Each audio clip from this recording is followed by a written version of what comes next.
سر ہمارے مہمان خصوصی چیف جو ہیں ہمارے گیسٹ اسپیکر بھی ہیں اور صدارتی کلمات بھی سر نے ہی ادا کرنے ہیں، کمپائل بھی کرنی ہے. تو ہم ہمارے سینئر براڈ کاسٹر ہیں اور پروگرام ڈائریکٹر ہیں ریڈیو پاکستان کے جناب منظور کامران صاحب، ان کو میں دعوت دیتی ہوں اور میں ان کے انہوں نے بہت الہامات کے ساتھ جو ہماری پوری محفل دیکھی ہے، اب اس پر بھی وہ روشنی ڈالیں گے. بہت شکریہ سر، تشریف لائیے.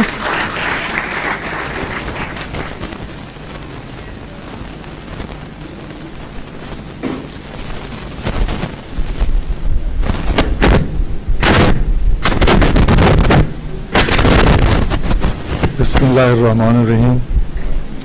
اللہم صلی علی محمد و آل محمد. معزز حاضرین، پہلے سیشن کے نام تو کچھ بھول گیا ہوں جو یہاں بیٹھے تھے. میری بہن پنجابی میں جو خبریں سنا رہی تھیں بہت خوبصورت بولیں. بخشندہ بلوچ صاحبہ غالباً، میرے تمام ساتھی جو اب چلے گئے، مسز مغل صاحبہ بیٹھی ہیں، آپ تشریف فرمائیں.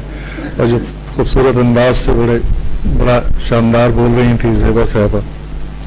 اس کے بعد تو بات ہی ختم ہو گیا. عمرانہ نے تو مجھے یہی کہا تھا کہ بس آپ نے آنا ہے اور سننا ہے اور دیکھنا ہے.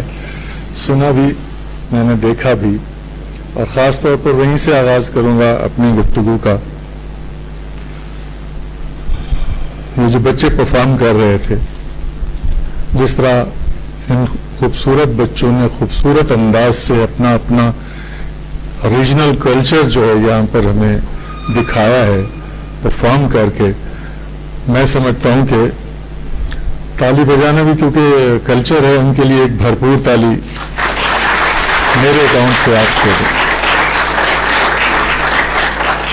اور مشل ٹرسٹ کی جو روح رواں ہیں، یقیناً انہوں نے بڑی محنت کی ان بچوں پر، اور وہ جو کام کر رہی ہیں یہ بھی ایک، میں سمجھتا ہوں، محبت اور امن کا پیغام ہے جو انہوں نے ان بچوں کی صورت میں ہمیں دکھایا ہے.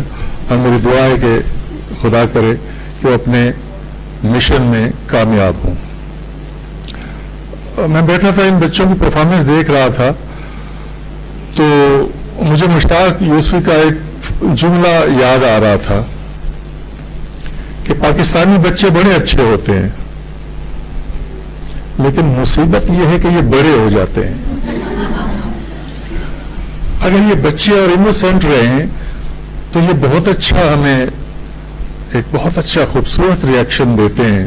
ہم ان سے پیار کرتے ہیں، یہ معصوم ہوتے ہیں، یہ بھولے ہوتے ہیں، ان کی شرارتیں ہمیں اچھی لگتی ہیں، ان کا بولنا ہمیں اچھا لگتا ہے. لیکن جب بڑے ہو جاتے ہیں وہ ہم جیسے ہو جاتے ہیں، اور ہم وہ ہیں جو نہ جانے کیوں ہم وہ امن پیدا نہ کر سکے اور اپنے بچوں کو وہ میسج نہ دے سکے جو ہمارے آبا نے دیکھا تھا. اور اس ملک کی تاریخ سے پہلے، اگر ہم اس سے بھی پہلے صوفیاء اور اولیاء کی طرف جائیں جو انہوں نے ہمیں درس دیا، برِ صغیر میں خاص طور پر حضرت امیر خسرو علیہ رحمہ کا نام جو ہے وہ آپ سب نے سنا ہوگا، جو انہوں نے ہمیں اپنی پوئٹری میں اور اپنے میوزک میں جو ہمیں پیس کا اور امن کا جو درس دیا ہے. اگر ہم صرف انہی کے گیتوں کو، انہی کی پہیلیوں کو، ان کی لوریوں کو اور ان کے خاص طور پر جو انسٹرومنٹ انہوں نے ایجاد کیے تھے مختلف قسم کے، آپ سب جانتے ہیں، میرے سارے ورکنگ جرنلسٹ ساتھی بھی بیٹھے ہیں اور پریکٹیکل لوگ بیٹھے ہیں جو خود امن کے سفیر ہیں، میں سمجھتا ہوں. تو جس طرح انہوں نے آغاز کیا، اور اس برِ صغیر میں جس میں مختلف مذاہب کے لوگ رہتے ہیں، ہندو بھی ہے اس میں، مسلم بھی ہے اس میں، بدھ مت بھی اس میں، جین مت کے پیروکار بھی اس میں ہیں، اور گوتم کے فلسفے کو سمجھنے والے لوگ وہاں موجود ہیں.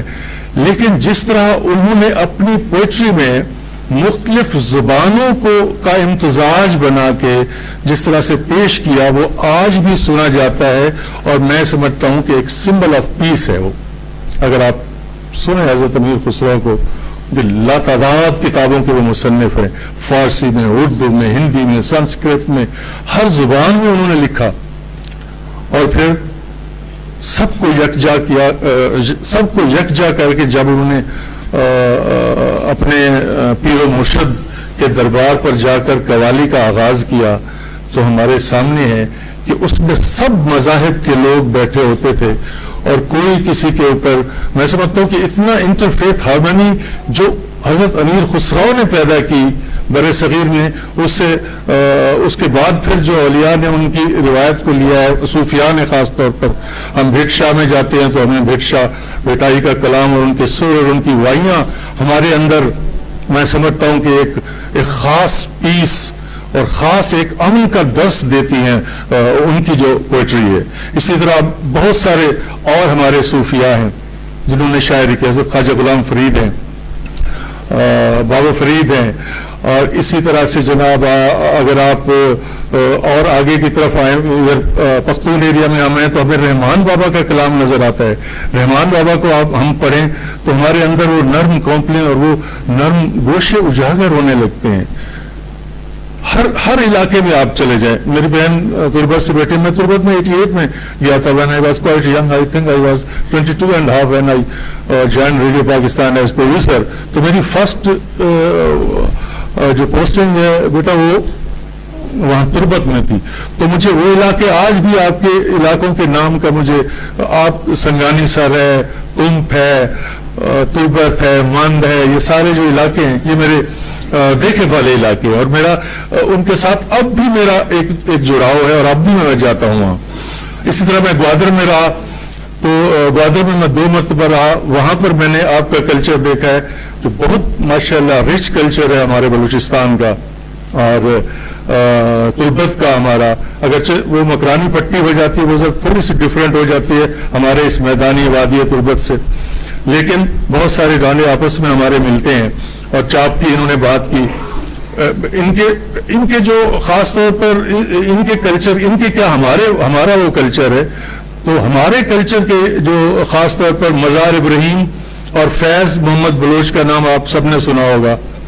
تو فیض بلوچ داستان گوئی میں ایک مہارت رکھتے تھے، اور اس داستان گوئی میں جو آپ اشعار، ان پر اگر تھوڑا سا غور کریں ہم، یہ خاص طور پر میں اپنے ان ساتھیوں سے جو ورکنگ ہیں، ان ساتھی ہیں میرے کولیگز ہیں، ان سے میں بات کر رہا ہوں کہ ان کو اگر ہم پڑھیں تو میرا نہیں خیال کہ ہمیں زیادہ کتابیں پڑھنے کی یا کچھ لکھنے کی ضرورت ہے. لکھی ہوئی چیز پڑھنے کے لیے تو ایجوکیشن کی ضرورت ہے، اور ہمارے پاس تو ایجوکیشن ریشو ہی نہیں ہے. یہ امن کا جو پیغام ہے یہ کر کے دکھانے کا نام ہے، یہ ایک بیہیویئر کا نام ہے. کلچر جو ہے یہ ایک بیہیویئر کا نام ہے جو ہر وقت ہر لمحہ جو ہے وہ اپنی تراش کر کے اپنی ایک نئی شکل و صورت میں اور ایک نئی شباہت میں ہمارے سامنے آتا ہے. تو میرے عزیزو، عمرانہ نے بات کی بہت عرصہ پہلے کی، 88 89 کی یا شاید 90 کی ارلی، کہ جب یہ آتی تھی بچوں کے پروگرام میں، چھوٹی سی تھی کہ وہ جی پیچھے اتنے سارے خطوط. اب وہ خطوط کا کلچر کہاں گیا؟ لیکن میسج کنوے کرنے کا کلچر تو موجود ہے ہمارے پاس، وہ تو ہم نے کرنا ہے. ہمارے پاس موبائل ہے آج، اب میرے پاس سمجھے کہ یہ سب کچھ میرے اس کے اندر میسیجز اور بڑی آسانی سے پہنچ جاتے ہیں. اس دور میں تو ڈاکیا جو ہے نا وہ گھنٹی بچاتا ہوا سائیکل پہ آتا تو کسی کو دیتا تھا، جس سے لڑائی ہوتی تھی، جو اس کو انعام نہیں دیتا تھا تو وہ جو ہے وہ اس کو خط نہیں دیتا تھا 4 دن. تو بے رنگ لفافے بھی اس وقت چلتے تھے، اس کی اور زیادہ فیس ہو جاتی تھی. تو کلچر جو ہے وہ میرے دوستوں، میرے عزیزوں، ہر لمحہ بدل رہا ہے. لیکن جو اہم بات ہے وہ آج کی وہ یہ ہے کہ ہم نے اس کلچر کو اظہار کر کے، یہ اظہار ہے نا کلچر، ہمارے پہناوے، ہمارا لباس، ہمارے زیورات، اور اس کے علاوہ اور بھی بہت ساری چیزیں ہمارے کلچر میں، جیسے میوزک ہے، دھمال ہے، جھومر ہے، بہت ساری چیزیں ہمارے دوستوں نے گنوائی ہیں، وہ یہ سب آپ کے سامنے ہیں. تو یہ کیا کرتے ہیں؟ یہ ہمارا وہ اجتماعی اظہار ہے جو ہمیں ایک دوسرے کے ساتھ جوڑ دیتا ہے. ایک دوسرے کے ساتھ صرف ہمارے ہاتھ، یہ جب بچے کر رہے تھے تو میں ان کے پاؤں اور ان کے ہاتھ اور ان کے حرکات و سکنات پر غور کر رہا تھا. تو ان کے حرکات و سکنات ایک ہی ردم پر، ایک ہی تال پر، ایک ہی تھاپ پر ایک جیسے اٹھ رہے تھے. تو اس کا مطلب کیا ہوا کہ میوزک نے ان کے اندر ایک یکجہتی اور ایک ہم آہنگی پیدا کی ہے. وہ ایک جیسا اظہار کر رہے ہیں خوشی کا. تو جب یہ میوزک، یہ دھمال، یہ جھومر یا اس طرح کے جو کلچرل چیزیں جو ہمارے اندر ہیں، پہناوے ہیں، ہمارا لباس ہے، ہماری اجرک ہے ایک جیسی ہم پہنتے، جب یہ ہمارے اندر ایک طرح کی یکسانیت پیدا کرتے ہیں تو پھر ہم اس کو کیوں اڈاپٹ نہیں کرتے ہیں؟ ہم ایک دوسرے کو، اب مجھے یاد آتی ہے ٹونیشن تھیوری. ابھی سب نے کہا کہ پنجاب کا کلچر مختلف ہے، سرائکستان کا مختلف ہے، بلوچستان کا مختلف ہے، اور سندھ کا مختلف ہے، پختون کا مختلف ہے. تو جب ٹونیشن تھیوری دی تھی جناب اقبال نے، تو آپ کو یاد ہے کہ اس میں انہوں نے یہ تشریح کی تھی کلچر کی؟ نہیں کی تھی. انہوں نے صرف اتنا کہا تھا کہ ہماری تہذیب مختلف ہے، ہمارے پہناوے مختلف ہیں، ہمارا رہن سہن مختلف ہے. یہ نہیں کہا تھا کہ بلوچستان کا اور ہے یا پنجاب کا اور ہے یا سندھ کا اور ہے. انہوں نے کہا تھا کہ ہم سب کا کلچر ڈفرنٹ ہے، یعنی گویا ہم ایک دوسرے کے ساتھ جڑے ہوئے ہیں. اگر آپ تھوڑا سا غور کریں اپنے کلچر پر، اپنے جھومر پر، اپنے جو مختلف ہوں گے، نام ان کے مختلف ہیں، سکھر والی پھول کا مختلف ہے، مکران کا لیوا ڈانس اور طرح کا ہے. مکران کی یاد بار بار مجھے اس لیے آتی ہے کہ وہاں پر میں زیادہ، میرا قیام بلوچستان میں رہا ہے اور میرا اپنا تعلق ملتان سے ہے. میں سرائکی بولنے والا شخص ہوں آپ کے سامنے. تو میں وہاں جب گیا تو وہاں اتنے خوبصورت انداز سے لوگ اپنے میوزک کو سن کے سر دھن رہے ہوتے تھے کہ جب وہاں پر تانپورا یا وہ ساز جو ہے، بینجو جو ہے، بینجو کے جب سر چھڑتے تھے ایک ویرانے میں، تو آپ یقین کیجئے کہ رات کے اس سناٹے میں ایسا محسوس ہوتا تھا کہ جیسے پتہ نہیں گل پاشی ہو رہی ہے، یا پتہ نہیں کتنا پرامن ماحول پیدا ہو گیا ہے اس میوزک کے حوالے سے. اور جیسے عطا شاد نے کہا تھا کہ کوساروں کی عطا رسم نہیں خاموشی، رات سو جائے تو بہتا ہوا چشمہ بولے. تو بہتا ہوا چشمہ وہ وہاں بول رہا ہوتا ہے، وہاں خطاب کر رہا ہوتا ہے. جب وہ ماجد خلیل سرابی کا گیت چلتا ہے، ملانا بیا گوادرا جانی، یا وہ چلتا ہے، تو پھر لوگ جھوم رہے ہوتے ہیں راہ چلتے ہوئے. تو یہ خوشی، یہ اظہار، یہ ہمیں ایک ساتھ کرتا ہے. تو میں کہہ رہا تھا کہ جب وہ بچوں کے پاؤں اور ہاتھ تھرک رہے تھے، تو آپ کو پتہ ہے کہ یہ رقص، یہ کلچر، یہ ساری چیزیں جو ہمیں میسج دیتی ہیں وہ کیا ہیں؟ دیکھیے، ٹیکنالوجی، سائنس یا دوسری اس طرح کی جتنی بھی چیزیں ہیں، تو میرے عزیزوں یہ آپ کو کثافت کی طرف، یہ کثیف ہے نا، سائنس کے اسٹوڈنٹ جانتے ہوں گے، یہ آپ کو کثافت کی طرف لے جاتی ہیں.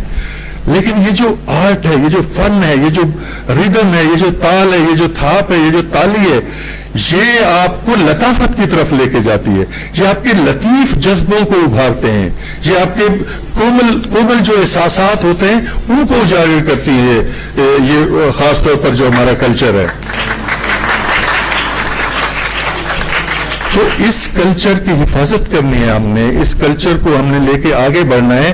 اور یہ جتنے بھی ہمارے مختلف ریجن کا کلچر یا رقص یا جھومر یا پہناوا یا زیورات کچھ بھی ہے، اس کو جو ہے ہم نے، آپ غور سے دیکھیں ان ساری چیزوں کا. لمبی بات ہو جاتی ہے، 5 منٹ، ٹھیک ہے، ہم نے تو بڑی دیر تک سنا ہے نا، تو پھر ہمیں بھی سنا جائے. ایسے یہ بھی ہمارا کلچر ہے کہ جو سب سے آخر میں آنے والا ہوتا ہے نا، یہ ہمارا کلچر ہے، جو سب سے آخر میں ہوتا ہے اس کو سننے والے کم سے کم رہ جاتے ہیں. منگر صاحب بیٹھے ہوئے، منگر صاحب بہت خوبصورت بول کے گئے ہیں، تو آپ کی مہربانی ہے. لیکن میں دیکھ رہا ہوں کہ آصف خان صاحب، ان کا شکریہ، آپ پیٹھ پیچھے تو شکریہ نہیں، وہ گلہ ہی کیا جا سکتا ہے کہ وہ کہاں چلے گئے. تو ان کی بھی بڑی مہربانی، انہوں نے یہ پلیٹ فارم دیا، ہم سب دوستوں اور ساتھیوں کو ملنے کا موقع دیا، اور ایک میسج ڈیلیور ہوا. اور جیسے عمرانہ کہہ رہی تھی کہ یہ فیس بک پہ بھی جا رہا ہے، لائیو بھی جا رہا ہے، مزید سوشل میڈیا پر بھی جائے گا. تو کہنے کا مطلب یہ ہے میرے دوستو، یہ جو انٹرفیتھ ہارمنی یا آپس میں پیار محبت سے رہنا، یہ ہمارا معاشرتی تقاضا ہے. اس کے بغیر ہم چین سے رہ ہی نہیں سکتے.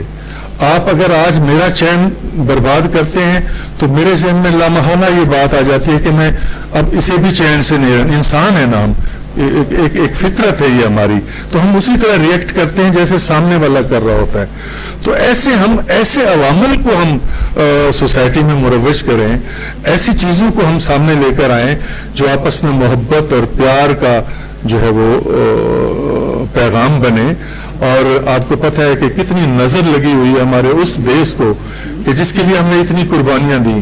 ہم نے جنرل ڈائر جلیانوالہ باغ کا واقعہ یاد آتا ہے، تو ہمارے ایک ہی جگہ پر کھڑے ہو کر عام بندوق سے 200-400 لوگوں کو بھون ڈالا ہے کہ وہ قربانیاں جب مائگریشن ہوئی اور لوٹے پیٹے قافلے واگا اور کھوکھرا پار کی سرحدوں پر آ رہے تھے تو اس وقت آپ کو پتہ ہے کہ کتنا ہم نے نقصان کیا. ماؤں نے اپنی عزتیں گنوائیں، بچے بچھڑ گئے ماؤں سے، ردائیں تار ہو گئیں.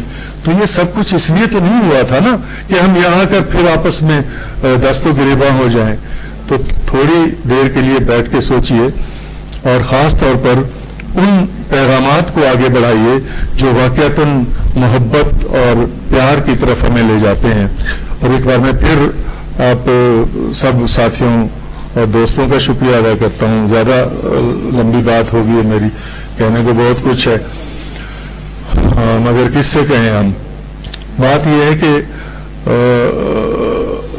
جو اس وقت جو سچویشن ہے نا وہ بڑی الارمنگ ہے، وہ بڑی خوفناک ہے، بڑی دردناک ہے.